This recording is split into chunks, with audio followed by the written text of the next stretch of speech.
मेरे केस में तो सर्टिफिकेट मिला हुआ छीनने का बकायदा प्रयास हुआ कलेक्टर के द्वारा। कलेक्टर के द्वारा खुद? हाँ, खुद। सीधे इलेक्शन कमीशन पर आरोप है मेरा कि जब पहले राउंड में जब गिनती होती थी तो इसको अंतिम राउंड में इसको क्यों लिया गया। नमस्कार, मैं विष्णु नारायण द बिहार मेल के लिए। अभी हमारे साथ बातचीत करने के लिए हैं रामगढ़ के नए नवेले विधायक। पटना आने में बहुत सारी मुश्किल का सामना करना पड़ा। जब मैं पटना कह रहा हूँ तो आप उस पूरे प्रकरण का क्या पूरा मामला है और क्या वाकई रिगिंग जैसी जो चीज़ है जिसके बारे में सुन रहे हैं, कल रात भी हमने मनोज झा से बातचीत की थी, वो हुआ क्या ऐसा कुछ? देखिए, मैं प्रत्यक्षदर्शी हूँ इस पूरे घटनाक्रम का कि जिस तरीके से ख़ास तौर से जो हमारे जिलाधिकारी महोदय ने जिस तरह से उदंडता के साथ मिले हुए हमको निर्वाचित होने के बाद जो सर्टिफिकेट हमको मिला, जिस उदंडता के साथ कहा कि इसको वापस करिए, मुझे विश्वास नहीं हुआ कि चुनाव आयोग के द्वारा अधिकृत यह अधिकारी हैं या यह नीतीश कुमार के पाले हुए गुंडे हैं। ये दोनों को आप फर्क समझिए तो कोई फर्क नहीं था। तो ये हमने बेहद गंभीर आरोप है। मगर ये क्या इलेक्शन कमीशन फिर विश्वास किस पर किया? मैं इलेक्शन कमीशन के रूप में मैं ये कहूँगा कि इलेक्शन कमीशन को इस बात की जांच करनी चाहिए कि राज्य के जो अधिकारी हैं वह राज्य के अधिकारी किसका निर्देश मान रहे थे। वह नीतीश कुमार का निर्देश मान रहे थे या चुनाव आयोग का। जो मुझे महसूस है, जिसका मैं गवाह हूँ, कि वह निर्वाचन कमीशन के आदेश को नहीं मान के सीधे वो नीतीश कुमार के आदेश से चल रहे थे। तो क्या अब आप लोग प्लान कर रहे हैं कुछ कोर्ट वगैरह में जाने के? क्योंकि ऐसा कई सीटों पर सुना गया।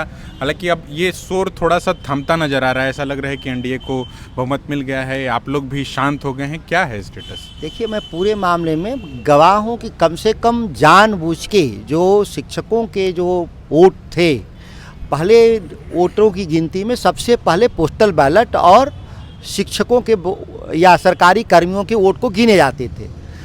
खूब अच्छी तरह से पता था इस बार इलेक्शन कमीशन को, सीधे इलेक्शन कमीशन पर आरोप है मेरा, कि जब पहले राउंड में जब गिनती होती थी तो इसको अंतिम राउंड में इसको क्यों लिया गया।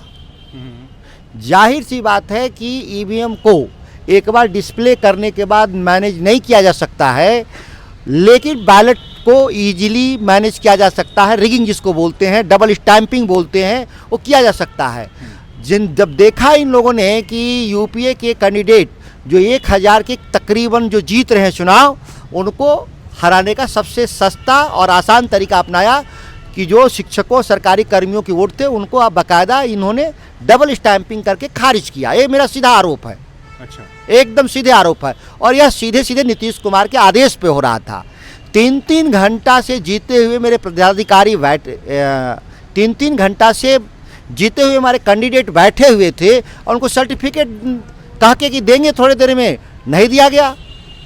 और मेरे केस में तो सर्टिफिकेट मिला हुआ छीनने का बकायदा प्रयास हुआ कलेक्टर के द्वारा। कलेक्टर के द्वारा खुद? हाँ, खुद।